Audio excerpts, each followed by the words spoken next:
Welcome back, ladies and gentlemen. My name is Captain Ragey Rex, and today we're going to be reacting to the Halo Infinite multiplayer overview. Now, I'm kind of late to jump on this bandwagon, but apparently, like the multiplayer beta came out for a couple of like select people in the influencers sort of like community, and apparently Halo multiplayer is looking really, really good.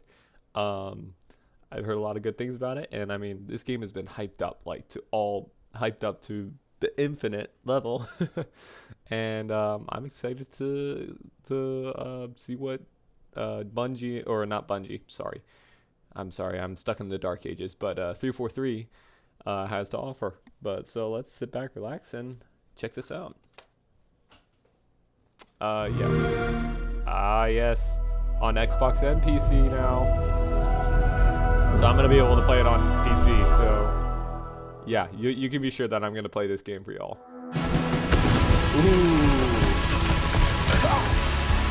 Just the feeling of like being in a firefight and hearing the click of the gun, throwing it down, grabbing one off the wall. My gunner's upside down and he's like laying in. I see kill assist, kill assist, kill assist. Nice. Any pistol across any of the games. Whatever gun allows me to feel the most like John Wick, I am there.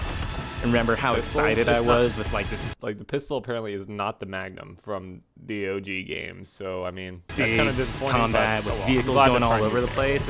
Halo means something different for everyone, right? I think that's what makes Halo great. Ooh! Whoa! Look at all the Spartan customization. That's awesome. Halo Infinite multiplayer, baby. Let's go. What is Halo multiplayer? And for me, it boils down to this tight arena style combat. Yeah, pretty much. And big team battle, this wide open, vehicle infused kind of combat. We're taking that awesome legacy or classic Halo combat experience and modernizing it in ways that'll feel fresh to old players and really exciting to new players. We're gonna give you great ways to customize your Spartan, really make your super soldier your own, and we're kicking off a journey, an experience that's gonna evolve month to month, season to season, year after year. Okay.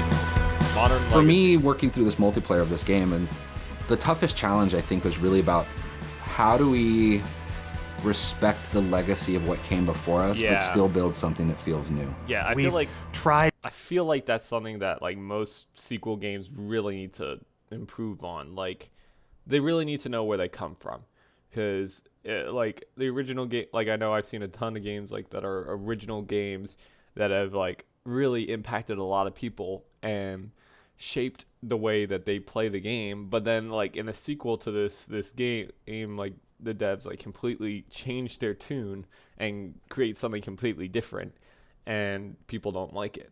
But I'm really hoping that the devs know that this can happen and know what to do to prevent something like that. To bring all these elements of legacy and really inject them into Halo Infinite, not just like in a way where you kind of won't notice it, where you feel like, oh, they really designed this to be a celebration of previous Halo, as well as an iteration of where Halo can go next. Nice. This looks amazing. The grappling hook. That looks awesome. The vision of Arena was all about a tight experience. It was all about being fair. It was all about earning everything on the map, earning everything, every kill you get. Going back to like what is the core foundation of what made the great Halo multiplayer arena matches great. Halo, it's really about fair and balanced starts. So everybody's on equal footing when they come off the rip. And then once they start running around, it's about scavenging. It's about finding new toys and kind of developing your play style as you run through the match. That's what makes Halo feel like Halo. I feel like the answer to that question is the sandbox. Like, the sandbox is Halo. When we set out to look at Halo Infinite from a high level and the direction of what it is, there's lots of exciting things there, because we really wanted to push what are the things that are true to Halo, but what are the things that fans haven't seen yet. Equipment is back, but equipment is kind of has a bigger voice than ever before. We ask questions to ourselves of if you could go after a power weapon to get a bunch of kills, would you do that? Or could you go and get grapple to make sure that you swing yourself to the other side of a map to back cap a stronghold? We saw it as like another avenue of not just skill expression, but tactics for teams to coordinate around. Yeah. the exciting combinatory nature of, you know, this toy plus this toy and how those interact with objectives is super amazing. Looking at how the power-ups play, like the classic power-ups, like the overshield and the active camouflage. For this title, what we're looking at, what we're excited for, is you pick that up and you choose when you activate it. It goes into your inventory. If you haven't used it and someone kills you in multiplayer, you drop that overshield and then they could take it and use it for themselves. That to me is very legacy, but we took the equipment side of it and modernized it. When it comes to the vehicles, we went in and decided to invest a lot in the systems. When I take damage in my Warthog, my wheels can get blown off, my hood can get blown off. There's different aspects of the vehicle that change how my vehicle handles now. And that's something that's brand new. The other thing we added to that is like this doomsday mechanic. So when you hit this threshold, the vehicle catches fire, and it's very much, you've got a certain amount of health or a certain amount of time, and you gotta choose what you want to do with the last minutes of this vehicle. Yeah. I find myself We've got a doing cousin that to in the the other Warthog, games. which is the Razorback. The back has this like multi-storage compartment that you can put a lot of stuff into. So if you want to put like detached turrets, power weapons, fusion coils, objectives, and that is what's really making the Razorback kick a lot of butt in MP and campaign. The levels define pace for the game, how frantic it is, and they define that iconic. So wait, he mentioned like that thing in the campaign. So wait. Does the Halo Infinite campaign have co-op campaign? If so, is that co-op campaign crossplay? I know the multiplayer is going to be crossplay, but is the game going to be co-op crossplay? Because if so, you can be sure I'm going to be playing the campaign with some friends for the channel. Fantasy for players as they're entering that match. What do they want to do? What type of experience are they hoping to have? What kind of combat? What kind of dance floor is there available to have that combat? Nice. For me, BTV is all about experiencing the full extent of the sandbox of Halo in just one match, right? Like you see the vehicles, the weapons, the equipment. We really wanted to take that kind of concept, those feels you had, you know, playing the previous games, and just turn the volume up. Love Vehicles are no longer just spawning at bases anymore. Holy cow. We have Pelicans delivering them, and we have a commander in your ear telling you that Pelicans are going to be dropping off these vehicles. Okay, that's We have cool. Halo 2 style Delta Halo mission weapon pods that fall from the sky to resupply the field. That's so cool. That's where it makes it feel like a real battlefield, and it's very exciting. This is not just more players. This is just this certain beautiful slice of sci-fi chaos. I'm excited. I want this game to come out already. I definitely need to start pre-ordering. The announcer is your big gameplay moments, your game modes, just like the way it was before. Personal AI is really a reflection and information for the player. Personal AI, designation button. So if a player grabs a flag, your personal AI is going to tell you to, get that thing back to base and give you some like moment-to-moment updates. Our team took the enemy flag. What if we can let players choose their own AI, and each one of those are different voices, so that players can find the one that fits their personality and their mood the best? I like that. They add to the sense of like me as a Spartan being more important, and for us, that in is multiplayer, cool. it's really about becoming a Spartan. You're Spartan. You are you inside of the Halo universe. Oh, that's The body awesome. of customization content I love that we have on day one ensures that there will be millions of customization combinations for Spartans on the battlefield. I want that it. includes things I like need it. armor coatings, armor emblems, various armor effects, down to the individual armor pieces. God, that so your looks shoulders, so your freaking gloves, your amazing. knee pads, your helmet, your visor, Holy your helmet cow. attachments. Then you look at weapons, and we've got a whole slew of customization offerings there. Vehicles have a huge pool of customizations too. Whoa. We support customization in the game. I want this Players game can right do now. the same thing on HaloWaypoint.com as well as the Halo and you can Waypoint update on the app. fly. That's The pretty player cool. I also like that. customizes the Spartan, the soldier inside the suit. We want the Spartan to represent the player as much as possible. They can change their body type and their voice, as well as choose prosthetics for the first time. Coatings offer us a unique opportunity to craft some hyper-polished looks and let you express yourselves that in ways looks so you've freaking never cool. been able to I before. want it. So we're coming at this from a player-first mentality. So what that means is God. that there's no random loot in this. There's no loot boxes. It's very Good. important to us that everyone understands exactly how they unlock customization content. No loot boxes, No pay-to-win content. You need the players to earn what they get. If the players want something bad, they gotta grind for it. They gotta earn that stuff. I love that. I love that. Too many games today have like a pay-to-win mentality. I really think that if people want, if a game company wants people to play their game, this is key. They can't have loot boxes. They can't have pay-to-win content. They really need people to get involved with the good gameplay, and through that good gameplay, they can continue playing and grinding, and then earn better gear, better guns, better skins, or whatever, so that they can enjoy that skin and keep playing with it. God, I feel like that's really, really important in games nowadays. And we have a variety of places where they can do that. First off is the Battle Pass. The Halo Battle Pass will never be taken away from you. And what I mean by that is once you buy it, it's yours and does not expire. In future seasons, you can purchase old Battle Passes as well as the current Battle. Oh, I literally just said it. There's a Battle Pass. Damn it.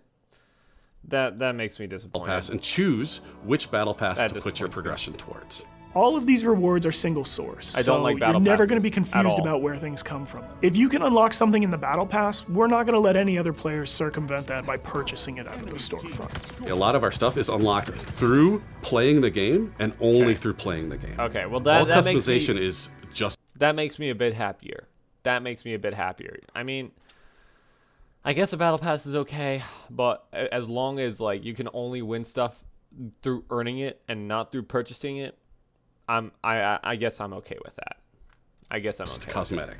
Every season will have its own theme and introduce new components, new looks, new gameplay for players, new opportunities to earn and collect cool rewards. We've seen the Samurai already. That's one of our event armor cores. And that's going to be something that players can earn through gameplay for free. That is really cool. With us going free to play for the multiplayer part of the game, like that was a big goal because, you know. Excuse me. Multiplayer is free to play? Multiplayer is free to play. How do we have a way we can always bring players in, right? And they can, when we have a new update, they'll just dip their toes in if they even just want to see it. Not only are we free to play, but we're free to play on PC as well as console. And what that means is we're able to get the biggest audience we've ever had. I mean, everybody gets to play with no barriers. And even better, your progression carries from one platform to the next. Nice. Getting our game to be on PC and console at the same time is an amazing chance for us to really just kind of excite new players about the game. How can we do things like make cross-play interesting, and like even in just customs, being able to just play with your friends. That like some people have PCs and some people have consoles, and like let them talk to each other, let them be friends. Yeah. Academy. Why what is Academy? Are you here? To be a Spartan. So Academy is a place that you can go within MP to kind of onboard into the experience. It's great for newer players who are still picking up the controls, and also people who want to warm up before they head into matchmaking. It's a series of experiences, both a tutorial to get started for the first time, weapon drills to practice with specific items, and also training mode that you can use to just get warm, explore the game as you want to. For players who are new to Halo, let's help them learn what this universe is about. Some of these characters, what are they about? And help them kind of know the vocabulary that people have been speaking for now almost 20 years, so that when they come in there, they don't feel like they're behind everyone else. They can kind of come in on an even footing. That's nice. I mean, I'm super jazzed about bots. I think they're awesome. Our goal with bots has been to have a variety of difficulties that kind of provide a good training partner for wherever you're at in the experience. Okay. Partnering with our players on the road to launch and after launch is absolutely critical, right? And Halo's always been about the community conversation. We want to make sure we hear our players, make changes where we can based on that feedback, make sure the game is ready for launch, and then even beyond launch. What I'm genuinely excited about is taking... with any game, with any like massive multiplayer game, I feel like content after launch is key to keep players involved, to keep players playing the game. If you don't have that, I feel like your game's gonna gonna go downhill soon and be forgotten after that. Taking the game out of our hands and putting it into the community's hands. You know, whether it's seeing what people make in Forge or the content that they're able to create with theater, watching streamers go after the game. To get involved, you go to haloinsider.com, put in your info with your gamer tag, and we should be able to reach out to you if we want to invite you to a Halo Infinite flight. Cool. We feel like we've got a pretty good selection at launch and what's going to be there for our fans. And this isn't going to be something that is just a static set of items. We have some new stuff in the works already, and just can't wait to really get into that as soon as this game comes out. That guy. New maps, new modes, new ways to customize your Spartan. Launch is just the beginning. Now we're just going to be able to talk, interact more frequently, and that's just going to be great. That is the future of Halo Infinite multiplayer. Thank you to the community for all their feedback over the years so far, and I'm looking forward to the road to launch itself, and beyond. Same here. God, this looks freaking cool.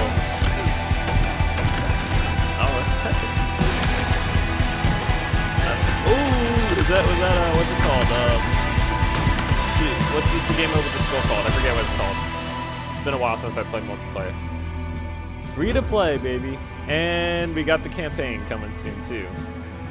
You can be sure I will be playing the campaign and multiplayer for you guys. All right, holiday 2021. I'm excited. I'm really excited. Thank you, 343. Thank you very much. Well, now I'm really excited for this game to come out. I just really want Infinite to come out now. I'm really glad that it's going to be a free-to-play game, inviting literally everyone who plays on Xbox or PC to come and play the game. But I mean, I was a little disappointed to hear there's going to be a battle pass. But I mean, I guess you have to put a battle pass in there so that the company can actually make money off of this game instead of just like giving everyone a free game, because I mean, it's a company, they have to make money somehow. But yeah, even with the battle pass, I'm glad to know that like you can't just buy certain items in the game and like be better at it. You have to like earn your way to get those items. You have to grind your way to get it, and I'm really happy about that. So far the gameplay looks freaking awesome, graphics look amazing. And you can be sure that I'm definitely going to play this for you guys. So, yeah, this was an amazing video. Thank you all so much for watching. Don't forget to like and subscribe. And hey, watch out for those wrist rockets.